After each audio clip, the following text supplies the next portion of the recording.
je viens d'expliquer que... Ecco, perfetto. Perfetto. Donc, c'est comment le parcours de l'autre fois que vous avez été à Venise avec 3 pièces? Quelles étaient les pièces et jusqu'à aujourd'hui? Alors, ça fait 45 ans que je fais de la chorégraphie. Donc, ça fait 45 ans que je fais de la chorégraphie, 46 ans même, cette année. Et j'ai connu 3 ou 4 périodes assez différentes les unes des autres. J'ai commencé avec... c'était très...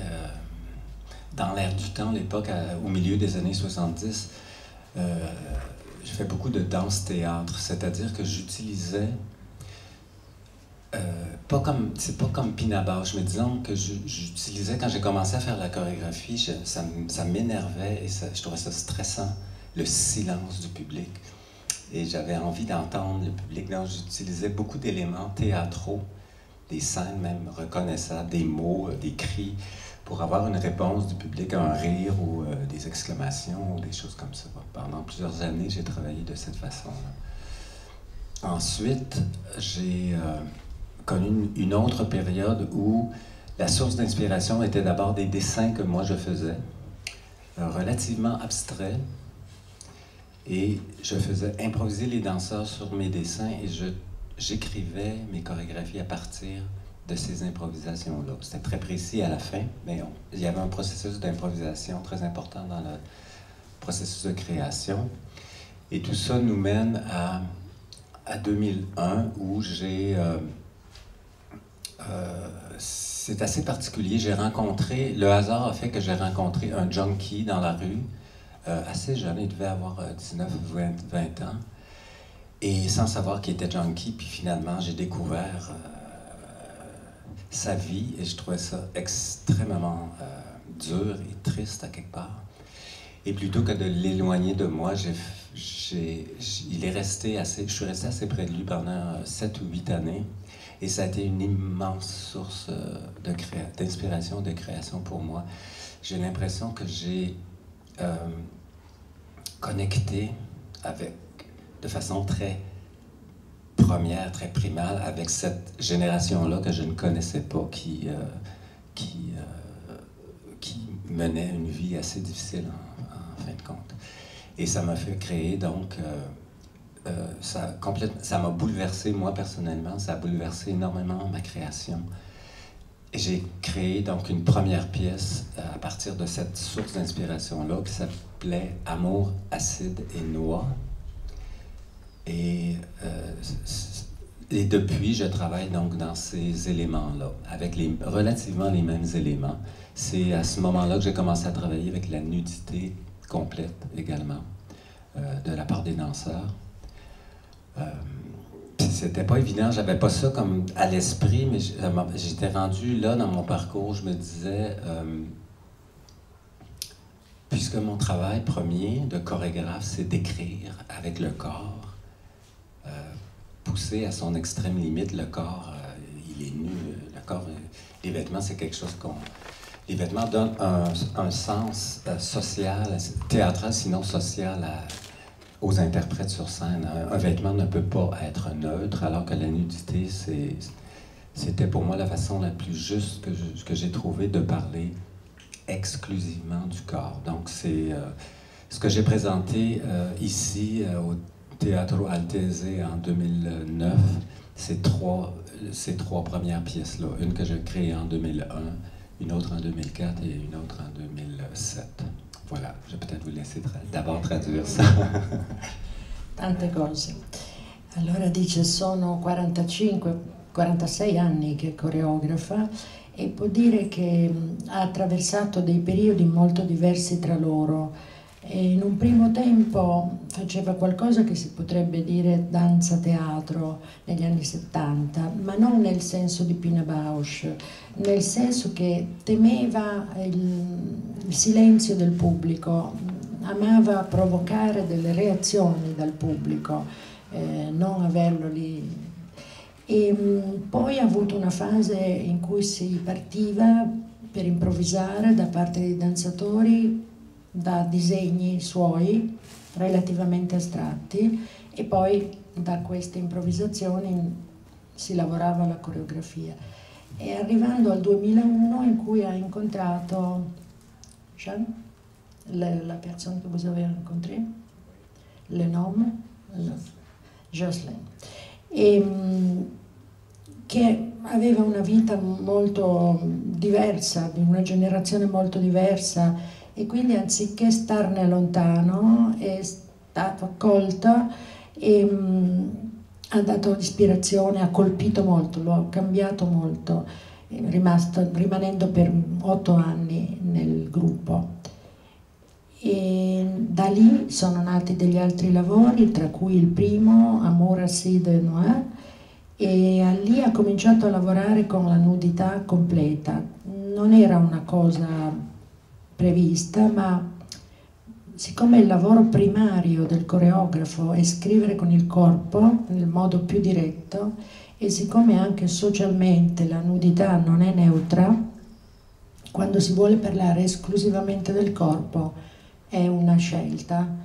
E da lì sono nati i pezzi del 2001, 2004 e 2007 che aveva portato qui a Venezia nel 2009. Oltre a questo elemento della nudità c'è un elemento molto importante nella musica. La musica però non, diciamo, la relazione danza-musica, i coreografi di oggi sempre la ridiscutono, e quindi volevo sapere qualcosa di più su questa scelta di una musica e su come si arriva a interagire tra danza e musica. Mon rapport à la musique est assez complexe. J'ai essayé de travailler avec des compositeurs d'aujourd'hui et ça n'a jamais vraiment bien fonctionné. Si je pouvais, je ferais toujours mes spectacles en silence parce que la musique, c'est moi qui l'écris. Comme chorégraphe, mon travail est excessivement rythmé. Il y a une musicalité dans l'écriture chorégraphique. Mais le problème avec le silence dans un théâtre, la boîte noire, c'est qu'après, ça surdramatise l'atmosphère. Après 15 minutes, tout le monde devient super angoissé. Puis c'est comme le monde. Donc la musique vient comme alléger l'atmosphère d'une certaine manière. Et donc, depuis presque toujours, ce que je fais, c'est que je puise dans l'immense répertoire de musique classique de Bach jusqu'à Stravinsky, en fait. Et ce que je vais faire, c'est que je vais d'abord écrire, je travaille jamais sur la musique, je vais d'abord écrire la chorégraphie, et à un moment donné, vers la fin, je commence à penser, bon, qu'est-ce qui accompagnerait le mieux cette pièce-là? Et là, je me dis, bon, est-ce que c'est Bach, est-ce que c'est Chopin, est-ce que c'est Beethoven? Puis là, je dis, celle-là, je pense que Chopin, ça serait super. Là, une fois que j'ai choisi Chopin, je dis, bon, OK, quoi de Chopin? Parce que là, il y a peut-être des centaines et des milliers de choix possibles. Et là, je fais, OK, peut-être que ce serait le piano, OK.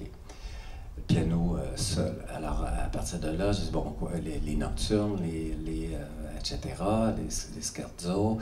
Et à un moment donné, je finis par trouver la musique qui colle vraiment à la chorégraphie. Et quand j'ai trouvé ça, une fois que j'ai trouvé ça, il reste une dernière étape, c'est des morceaux choisis, quelle interprétation, parce que ça peut varier énormément d'un musicien à l'autre, la même partition musicale. Et quand le choix est juste, en fait, c'est qu'on part la musique, on part la chorégraphie, et c'est comme si ça avait été fait vraiment ensemble. Pour cette fois-ci, la pièce que je vais présenter demain, c'est assez nouveau. En fait, c'est nouveau pour moi. Je suis allé puiser dans le répertoire de musique presque de la Renaissance, en fait, mais la musique très mélancolique, musique du 16e, début 17e. Et il y a une sorte de tristesse dans cette musique-là, une sorte de romantisme aussi, je dirais, mais presque exacerbé, mais une sorte de tristesse, de mélancolie et tout ça. Donc, et j'ai pensé que cette pièce-là avait cette couleur-là. Mon écriture chorégraphique avait cette couleur-là. Mon écriture chorégraphique qui est toujours la même depuis 2000 ans, mais il y a quelque chose qui s'est terriblement adouci, peut-être parce que je vieillis, mais il y a moins de mouvements durs, il y a moins de violence, il y a une espèce de douceur. Je suis un peu paranoïaque, j'ai toujours la peur d'ennuyer le spectateur, mais étonnamment, ça n'ennuie pas, cette douceur-là. Au contraire, c'est comme je trouve que ça fait du bien dans le monde de fou dans lequel on vit, avec la vitesse et le bombardement d'informations, tout ça. Donc, de prendre une heure et de juste recevoir quelque chose de... Et je crois que c'est important de préciser aussi, même si le titre, c'est Quatuor Tristesse, la tristesse, pour moi, n'est pas une chose négative, c'est pas la solitude, c'est pas l'enfermement, c'est la tristesse comme à chaque jour. À chaque jour, il y a un moment dans une journée où c'est un peu plus difficile. À un moment donné, dans une belle journée ensoleillée, il y a un nuage qui passe, mais c'est pas dramatique, c'est pas l'orage, c'est pas... donc c'est un peu ça la couleur générale du travail. Allora, a proposito della musica, dice, è una questione molto complessa il rapporto con la danza.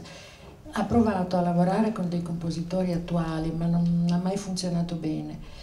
E in realtà, se potesse, lavorerebbe col silenzio, perché come coreografo lui lavora con una musicalità della coreografia, però il silenzio è troppo drammatico, accentua troppo l'ansia, la musica alleggerisce un po' l'atmosfera e lui pesca in un universo di repertori musicali classici che vanno da Bach a Stravinsky, ma non crea sulla musica, crea il suo lavoro e verso la fine del periodo di creazione pensa a quale musica si combinerebbe meglio, accompagnerebbe meglio la danza. Per esempio Chopin, quale Chopin? I notturni, gli scherzi, il pianoforte solo, piano piano trova ciò che lui dice in francese si incolla meglio alla danza. E poi oltre a questo anche quale interpretazione di quella musica, perché a seconda degli interpreti possono essere diverse. Se la scelta musicale è giusta, sembra che tutto sia stato fatto insieme. E ciò che va in scena domani è un po' una cosa nuova, perché la scelta è caduta sulla musica del Rinascimento del XVI-XVII secolo, con un clima di tristezza, di melanconia, con una sorta di romanticismo marcato. La musica ha il colore della sua scrittura coreografica, che è sempre la stessa, ma forse con l'età si è addolcita e comunque lui ha sempre il timore di annoiare gli spettatori, pensando che in questi tempi agitati, nervosi e rapidi in cui viviamo, prendere un'aria, vivere un'aria permette di ricevere qualche cosa. Inoltre la tristezza non è negativa, la solitudine non significa chiusura, perché ogni giorno abbiamo un momento in cui, per esempio, come adesso con questo bel sole, magari passa una nuvoletta. Non è una tempesta, non è un temporale, è un momento. È uno spirito molto meditativo, molto bello, no? Quello che ci prepariamo a vedere. E lui è una figura molto importante proprio nello sviluppo di una danza canadese di cui poi abbiamo visto tanti frutti, e per anni ha diretto un suo gruppo. L'anno scorso abbiamo avuto qui Gravel, che siccome lui ha sempre amato dare delle chance ai giovani, è entrato, no? È stato accolto, ha avuto le sue possibilità creative e adesso ha preso in mano il gruppo. Dunque mi piacerebbe chiedergli la relazione attraverso il tempo con i giovani, con nuove creatività. Già ha detto che l'incontro con persone più giovani e aggiungo l'insegnamento all'università gli dà la possibilità di scambiare energia. Échange de l'énergie entre générations, comme vous êtes une figure centrale de la danse canadienne.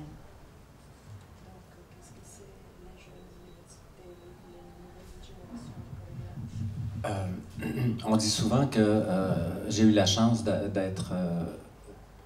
d'obtenir un poste de professeur d'université dans un département de danse. On dit toujours que c'est un privilège d'être professeur d'université. Dans mon cas, c'était vraiment, vraiment vrai. Quelle belle façon de rester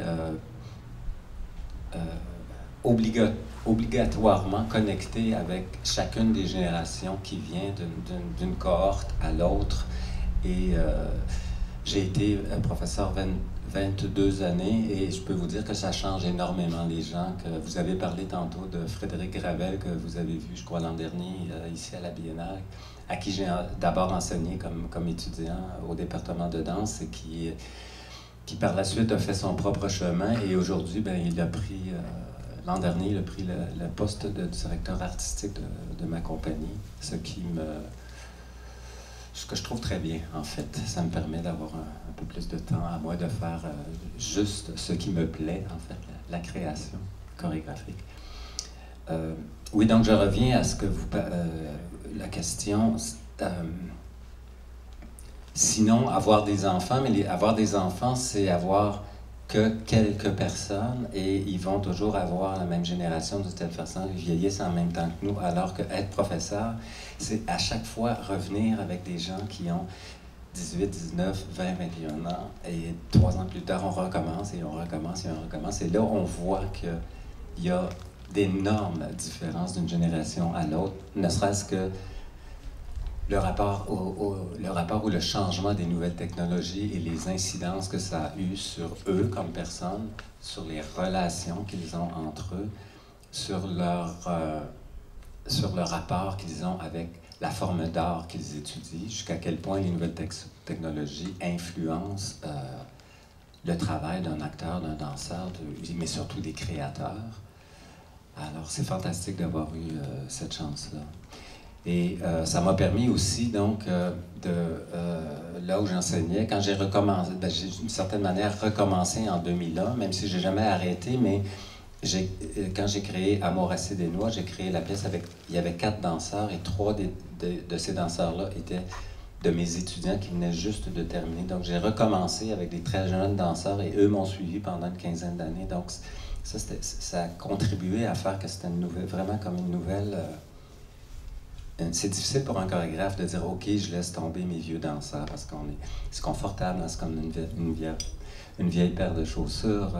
Les danseurs, on tient qu'à très bien se connaître. Mais c'est pas très riche créativement. C'est mieux de se confronter avec des gens qui... En fait, c'est le principe même de la création d'un perpétuel recommencement de zéro, en fait. Dice, ha avuto questa straordinaria opportunità di essere professore all'università, che è una bellissima maniera di restare obbligatoriamente in connessione con le generazioni. 22 anni di insegnamento, Gravel è stato un suo studente nelle sue classi, oggi dirige la sua compagnia e lui così può dedicarsi a quello che veramente desidera fare, che è la creazione. Avere figli è un'altra cosa, perché i figli sono una generazione che hai, a meno che uno ne abbia tanti con tanti diversi, in tanti diversi tempi, mentre ogni volta si ricomincia con persone di 18-19 anni e hanno riscontrato delle enormi differenze, per esempio l'incidenza delle nuove tecnologie su di loro, nei rapporti tra di loro, sulle forme dell'arte e della creazione. E addirittura ha rimesso mano al suo lavoro Amour Sid, che ha già citato, con nuovi danzatori, i suoi allievi, che è come una ripartenza, perché al di là di essere established e di avere con i suoi danzatori una confortevolezza, come quando uno ha le sue scarpe che gli vanno bene, l'usato sicuro. Ripartire da zero è come far rinascere qualche cosa. A questo proposito ho ancora una domanda prima di chiedere al pubblico. La nuova tecnologia per lui, cioè per gli allievi, per gli studenti è molto importante. Per lui, per Daniel, ha cambiato qualcosa? Aucune importance. Pour vous dire, j'ai résisté le plus longtemps possible comme professeur d'université à avoir un ordinateur jusqu'au jour où toutes les secrétaires me regardaient avec des yeux de rage parce qu'ils étaient obligés de faire le travail que j'aurais pu faire moi-même avec l'ordinateur. Alors on m'a imposé un ordinateur, je crois que j'ai été un des 2 ou 3 derniers professeurs à avoir un ordinateur dans son bureau. Et aujourd'hui, je n'ai toujours pas de téléphone cellulaire, ce qui est un immense problème pour tous les gens qui m'entourent, particulièrement en tournée comme ça, parce que personne ne peut me rejoindre et j'adore ça. Ça, c'est le luxe, la calma e la volupté. Dice che per lui proprio niente, nessuna importanza, che ha resistito il più possibile a avere un computer fino a quando le segretarie l'hanno talmente fulminato con sguardi di odio che gli hanno imposto. E peraltro non ha un telefono cellulare, il che crea dei grandi problemi ma lo rende molto felice. E ecco, avete un pochino avvicinato, no? un personaggio veramente molto importante, carico di tanto vissuto al centro della scena della danza, e quindi è il momento per delle belle domande. Domande.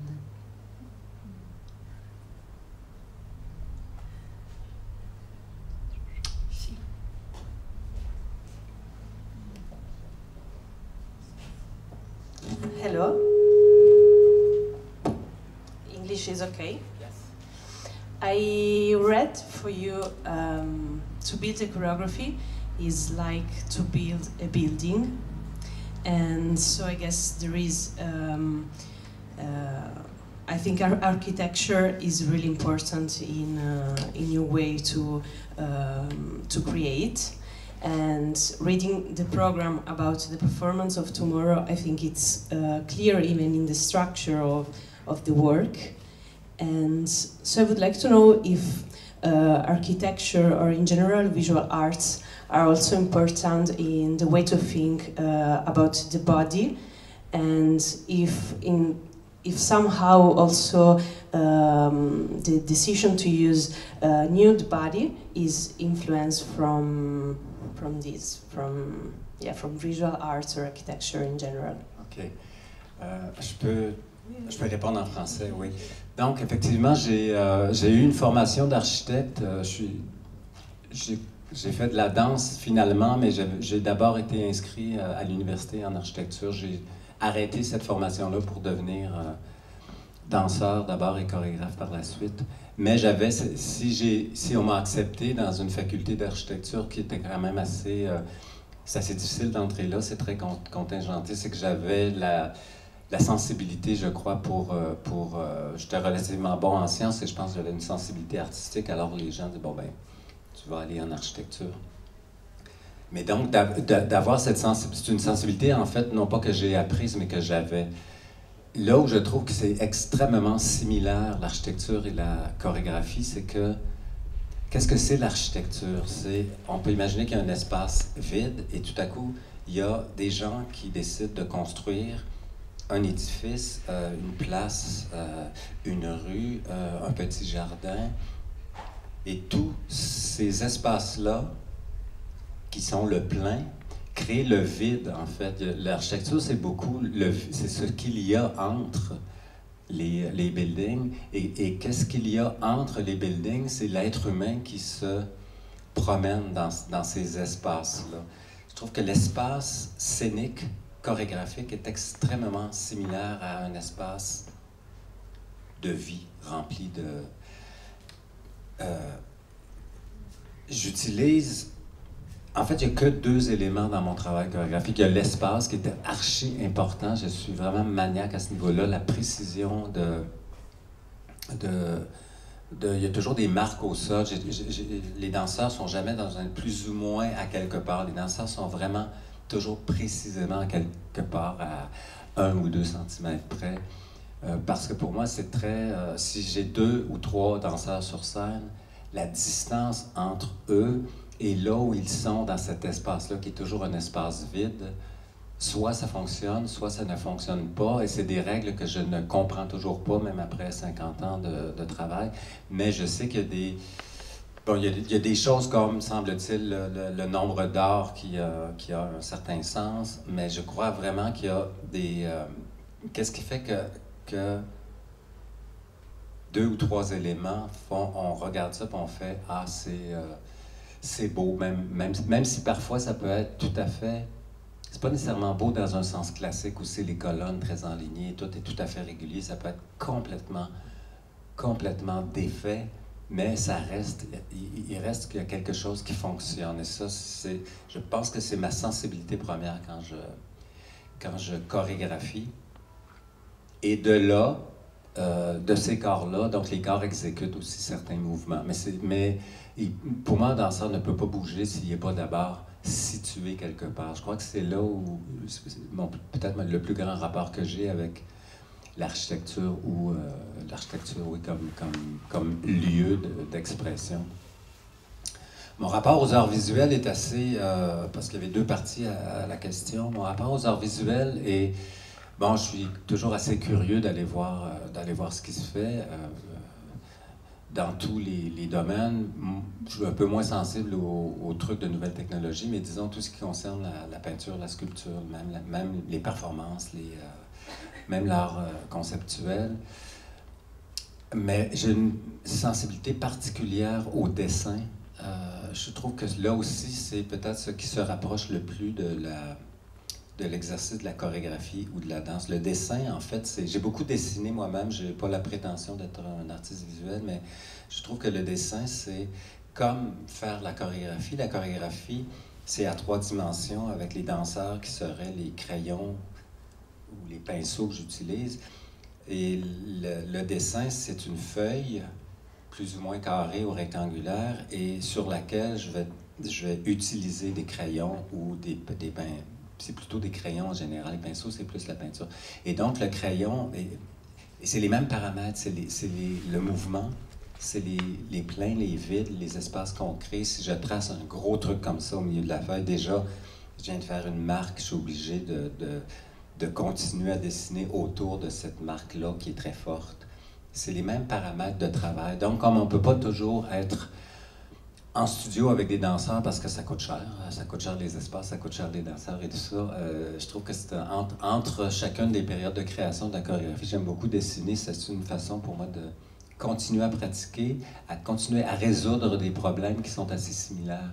Il n'y a jamais de résultats nécessairement directs par la suite, mais plutôt des problèmes, non pas imaginaires, c'est des problèmes concrets, mais je me crée des problèmes, j'essaie de les résoudre de cette façon-là.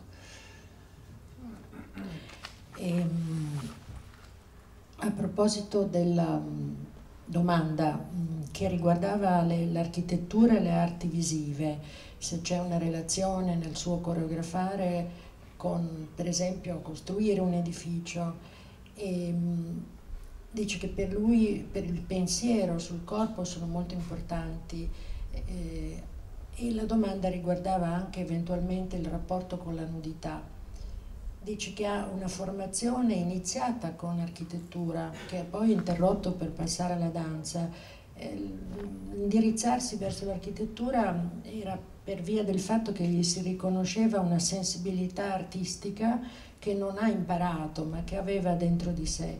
Ma del resto che cos'è l'architettura? Nel vuoto c'è chi costruisce un edificio, c'è una piazza, c'è una via, c'è un giardino, è il vuoto, è lo spazio vuoto che fa sì che ci sia uno spazio per gli uomini, ed è simile allo spazio coreografico, che è così come nella vita, Per lui ci sono degli elementi, due, molto molto importanti. Uno è la precisione.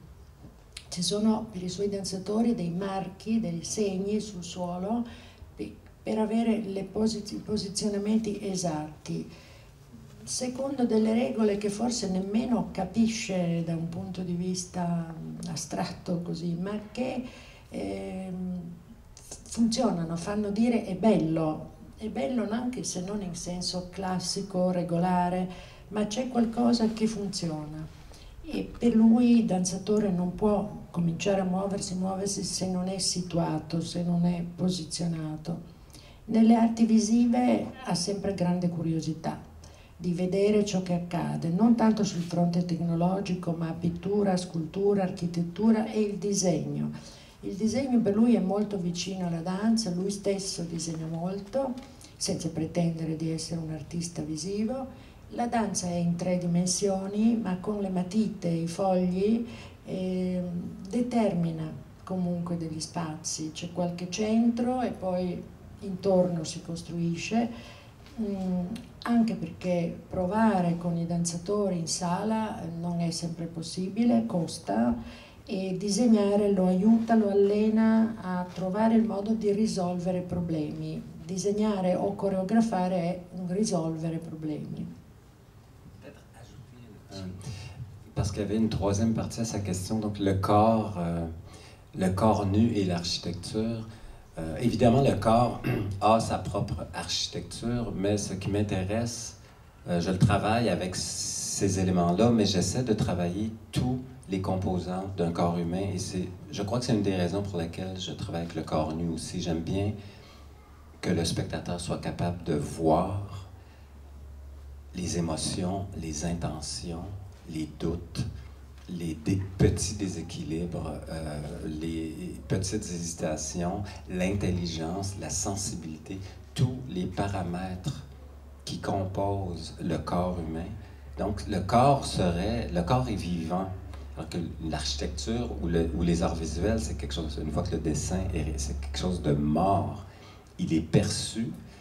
L'édifice est perçu par un être humain ou le dessin est perçu par un être humain, mais l'être humain sur scène est quelque chose de vivant. Et j'essaie de faire que mon travail chorégraphique soit suffisamment simple pour que le spectateur ait accès le plus possible à la complexité et la beauté d'un corps humain dans cette complexité-là. Voilà. Sì, allora. Il corpo ha una sua architettura e Daniel cerca di lavorare con tutte le componenti del corpo. Il corpo nudo consente di vedere le emozioni, le intenzioni, i dubbi, i disequilibri, le sensibilità, tutti i parametri del corpo vivente, di un corpo vivente. Il disegno in un certo senso è morto, la danza e la coreografia è con un corpo vivo. Si percepisce sia il disegno sia la coreografia, ma per quanto riguarda la coreografia bisogna dare un accesso alla complessità di queste 3 dimensioni del corpo vivo.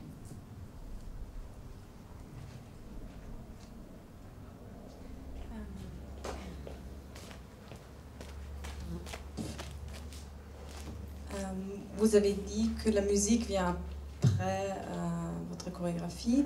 Et je voudrais savoir comment, pour vous, parce que ça fait quand même une différence, une fois la musique avec la danse, comment vous vivez le moment différent de la création et après avec la danse. Est-ce que ça reste quelque chose séparé ou est-ce que vous imprégnez après la musique, est-ce que les pas sont en relation avec la musique ou vous ajustez ou ça reste jusqu'à la fin quelque chose de séparé et pourquoi la musique classique et pas quelque chose qui serait créé particulièrement pour votre pièce?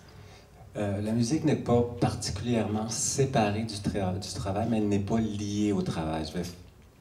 Je vais faire en sorte que le moins possible les danseurs soient influencés. En fait, la plus grande difficulté quand on commence à travailler, avec la musique, c'est pour le danseur qui a travaillé pendant des mois une partition en silence, qui maîtrise très très bien, qui est capable de contrôler même jusqu'à la moindre petite subtilité. Et là, tu arrives avec une musique sirupeuse, ou Dieu sait quelle musique, ou hyper rythmée. Alors c'est très difficile pour le danseur de faire, presque de ne pas entendre cette musique-là. Et il faut que ce soit comme ça, plutôt comme dans la vie quand on danse, on sort, vous sortez le vendredi soir ou le samedi soir, vous allez danser, mais là on se laisse, on se laisse transpercer par la musique, on se laisse habiter par la musique, mais le travail du danseur, dans mon travail, c'est presque de faire le contraire. La musique, elle est là, au même titre que la lumière pour le spectateur, en fait. Le spectateur, encore une fois, si je pouvais montrer mon travail dans un studio lumineux le jour, j'aurais pas besoin de musique. J'aurais pas besoin de lumière, j'aurais pas besoin de musique. Mais dans une boîte noire, il faut ces éléments-là. Ces éléments-là, donc, sont là d'abord pour le spectateur, bien avant que pour moi. Donc, si le choix est bon, le choc est très petit, et donc je m'habitue très rapidement à et je crois même que j'en viens à ne pas vraiment l'entendre. Au début, je l'écoute beaucoup pour m'assurer que elle est en ligne droite avec la façon dont je veux que la pièce soit perçue. Mais une fois que je suis certain de ça, après ça, je regarde plutôt les danseurs que j'écoute la musique. C'est pas un élément hyper important pour moi, là.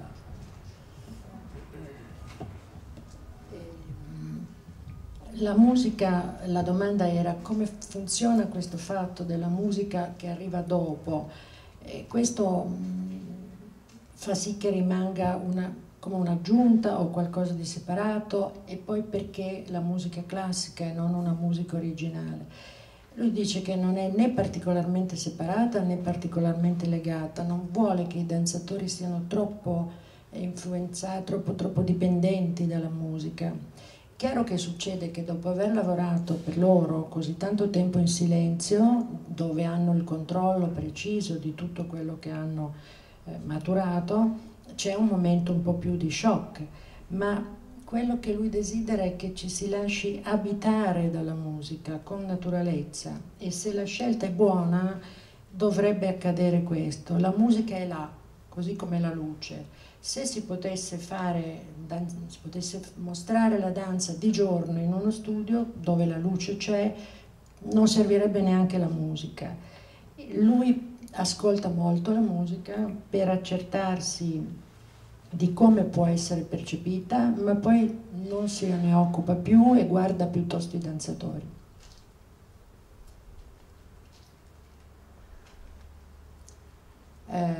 Cercheremo di trovare la via per entrare in questa bellissima relazione. Io sono convinta che per la danza contemporanea la relazione con la musica sia davvero un punto cruciale e molto difficile, quindi la sua via è molto interessante. Come spettatori cercheremo di cogliere tutti i segni, tutta la sua, tutto quello che di pensiero, di costruzione, di ascolto molto ricco lui ci ha raccontato, e quindi dobbiamo ringraziarlo perché quasi un'ora sotto i 30 gradi è un regalo che ci fa.